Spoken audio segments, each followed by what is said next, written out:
Shri Sai Satcharitra, Chapter 32.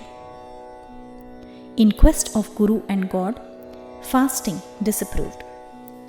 In this chapter, Hemant Pant describes two things: how Baba met his Guru in the woods and through him God, and how Baba made one Mrs. Gokhale, who had made up her mind to fast for 3 days, eat Puran Polis. Preliminary. In the beginning, Hemant Pant describes the samsara or visible world by the allegory of Ashwatha or banyan tree, which has, in the phraseology of the Gita, roots above and branches below. Its branches are spread downwards and upwards and are nourished by the gunas or qualities, and its sprouts are the objects of the senses. Its roots, leading to actions, are extended downwards to this world of men. Its form cannot be known in this world, nor its end, its beginning, nor its support. Cutting this Ashwatha tree of strong roots with the sharp weapon of non-attachment, one should seek the path beyond, treading which there is no return. For traversing this path, the help of a good guide or guru is absolutely necessary. However learned a man may be, or however deep his study of Vedas and Vedangas, that is sacred literature, may be, he cannot go to his destination safely.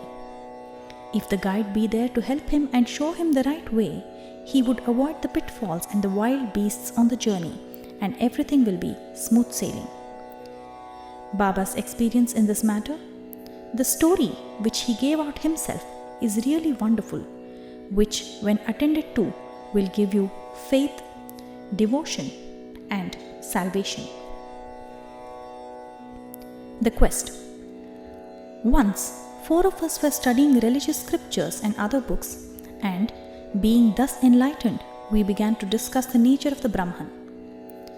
One of us said that we should raise the self by the self and not depend on others. To this, the second replied that he who controls his mind is blessed. We should be free from thoughts and ideas, and there is nothing in the world without us. The third said that the world, that is phenomenon, is always changing. The formless is eternal. So, we should discriminate between the unreal and the real. And the fourth, that is Baba himself, urged that bookish knowledge is worthless and added, let us do our prescribed duty and surrender our body, mind and 5 pranas, that is life, to the Guru's feet. Guru is God, all-pervading. To get this conviction, strong, unbounded faith is necessary. Discussing in this wise, we 4 learned men began to ramble through the woods in the quest of God. The 3 wanted to make the quest with their free and unaided intellect.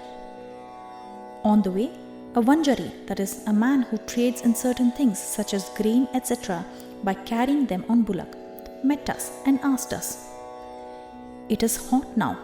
Where and how far are you going?" "To search the woods," we replied. He enquired, "On what quest are you bound?" We gave him an ambiguous and evasive reply. Seeing us rambling aimlessly, he was moved and said, "Without knowing the woods fully, you should not wander at random. If you want to walk through forests and jungles, you should take a guide with you. Why do you exert yourselves unnecessarily at this sultry noontime? You may not give out to me your secret quest. Still, you can sit down, eat bread, drink water, take rest and then go. Be always patient at heart." Though he spoke so tenderly, we discarded his request and marched on. We thought that we were self-contained men and needed nobody's help. The woods were vast and trackless. The trees therein grew so close and tall that the sun's rays could not penetrate through them. So, we lost our way and wandered here and there for a long time. Ultimately, through sheer good luck, we came back to the place from where we started. The Vanjari met us again and said, "Relying on your own cleverness, you missed your way. A guide is always necessary to show us the right way in small or great matters. and no quest can be successfully carried out on an empty stomach. Unless God wills it, no one meets us on the way. Do not discard offers of food. Served dish should be not thrust away. Offers of bread and food should be regarded as auspicious signs of success. Saying this, he again offered us food and asked us to be calm and patient. Again, we did not like this good hospitality and discarded his offer and went away. Without doing any quest and without taking any food, the three began to move out. So obstinate were they. I was hungry and thirsty, and I was moved with the Vanjari's extraordinary love. We thought ourselves very learned, but were quite strangers to pity and kindness. The Vanjari was a quiet, illiterate and unqualified fellow, and belonged to a low caste. Still, he had love in his heart and asked us to eat the bread. In this way, he who loves others disinterestedly is really enlightened, and I thought acceptance of his hospitality was the best beginning of getting knowledge. So, very respectfully, I accepted the loaf of bread offered, ate it and drank water. Then lo, the Guru at once came and stood before us. What was the dispute about? He asked, and I told him everything that had happened.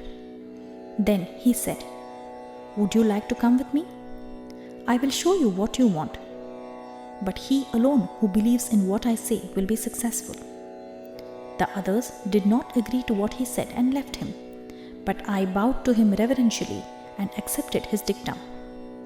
Then he took me to a well, tied my feet with a rope and hung me, head downwards and feet up, from a tree near the well. I was suspended 3 feet above the water, which I could not reach with my hands, nor which would go into my mouth. Suspending me in this manner, he went away, no one knew where. After 10 or 12 ghatakas, that is 4 or 5 hours, he returned and taking me out quickly, asked me how I fared. In bliss supreme I was. How can a fool like me describe the joy I experienced? I replied. On hearing my answer, the Guru was much pleased with me, drew me near him and stroking my body with his hand, kept me with him. He took care of me as tenderly as a mother bird does of her young ones. He put me into his school. How beautiful it was! There I forgot my parents. All my attachment was snapped and I was liberated easily. I thought that I should embrace his neck and remain staring at him always. If his image were not fixed in my pupils, I would like better to be blind. Such was the school. No one who entered it once could return empty-handed. My Guru became my all in all, my home and property, mother and father, everything. All my senses left their places and concentrated themselves in my eyes, and my sight was centered on him. Thus was my Guru the sole object of my meditation, and I was conscious of none else. While meditating on him, my mind and intellect were stunned, and I had thus to keep quiet and bow to him in silence. There are other schools where you see an altogether different spectacle. The disciples go there to seek knowledge and spend their money, time and labor, but ultimately they have to repent. The Guru there boasts of his secret knowledge and his straightforwardness. He makes a show of his sacredness and holiness, but he is not tender at heart. He speaks a lot and sings his own glory, but his own words do not touch the disciples' hearts and they are not convinced. So far as self-realization is concerned, he has none. How can such schools be of any use to the disciples, and how can they be benefited? The master or Guru mentioned above was of a different type. By his grace, realization flashed upon me by itself, without effort or study. I had not to seek anything, but everything became clear to me as broad daylight. The Guru alone knows how the topsy-turvy suspension with head down and feet up can give happiness. Among the four, one was a karmatha or a ritualistic, who only knew how to observe and abstain from certain rites.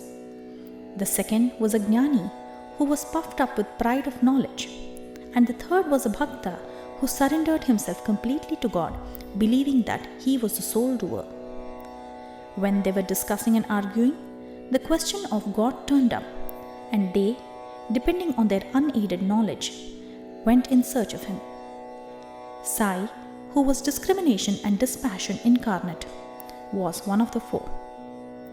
Being himself Brahman incarnate, some may ask, why did he mix with them and act foolishly? He did this for attaining the good of the public and setting them an example to follow. Though an incarnation himself, he respected a low Vanjari by accepting his food with the firm belief that food is Brahman, and showed how those who rejected Vanjari's hospitable offer suffered, and how it was impossible to get jnana without a guru. The Shruti, that is Taittiriya Upanishad, exhorts us to honor and worship mother, father and preceptor, and to study, that is learn and teach, the sacred scriptures.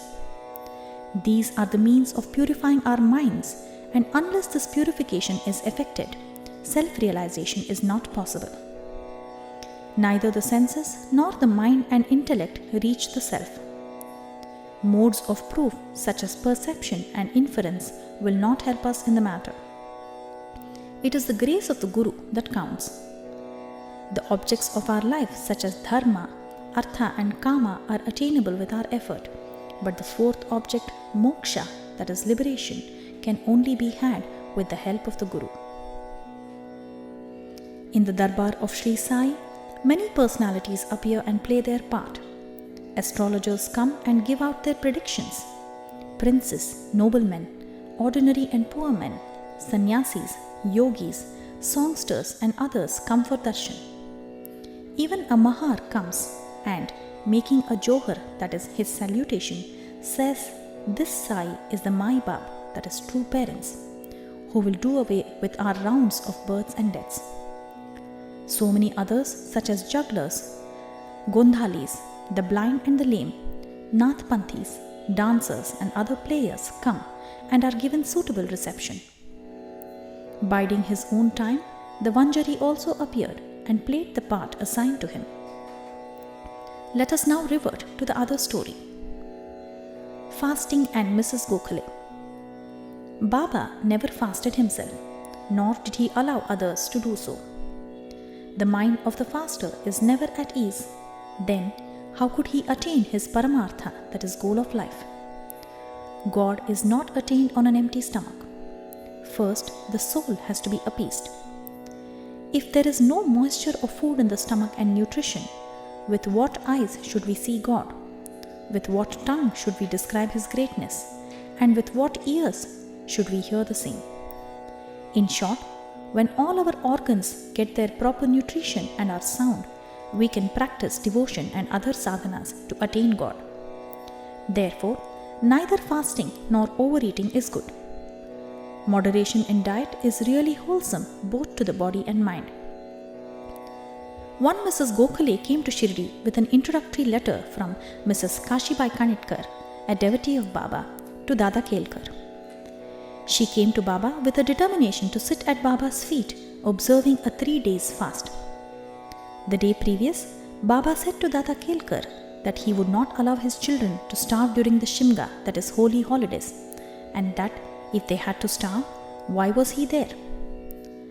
Next day, when the woman went with Dada Kelkar and sat at Baba's feet, Baba at once said to her, "Where is the necessity of fasting?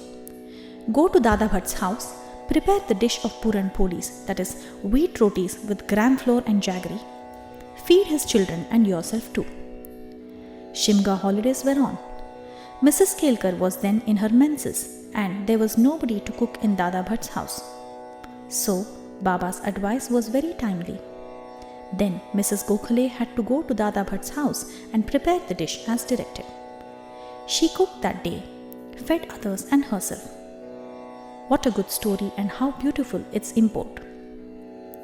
Baba's Sarkar. Baba gave a story of his boyhood as follows. When I was a youngster, I was in search of bread and went to Beedgaon, There I got embroidery work. I worked hard, sparing no pains. The employer was very much pleased with me. 3 other boys worked before me. The first got rupees 50, the second rupees 100, and the third rupees 150. And I was given twice the whole of this amount, that is, rupees 600. After seeing my cleverness, the employer loved me, praised me, and honored me with a full dress, a turban for the head, and a shell for the body, etc. I kept this dress intact without using it. I thought that what a man might give does not last long, and it is always imperfect. But what my Sarkar or God gives lasts to the end of time. No other gift from any man can be compared to his. My Sarkar says, "Take, take," but everybody comes to me and says, "Give, give." Nobody attends carefully to the meaning of what I say. My Sarkar's treasury, that is spiritual wealth, is full. It is overflowing. I say, dig out and take away this wealth in cartloads. The blessed son of a true mother should fill himself with this wealth. The skill of my fakir, the leela of my Bhagwan, the aptitude of my Sarkar is quite unique. What about me? Body, that is earth, will mix with earth, breath with air. This time won't come again. I go somewhere, sit somewhere. The hard Maya troubles me much. Still, I feel always anxiety for my men. He who does anything, that is spiritual endeavor, will reap its fruit, and he who remembers these words of mine will get invaluable happiness. Bow to Shri Sai, peace be to all.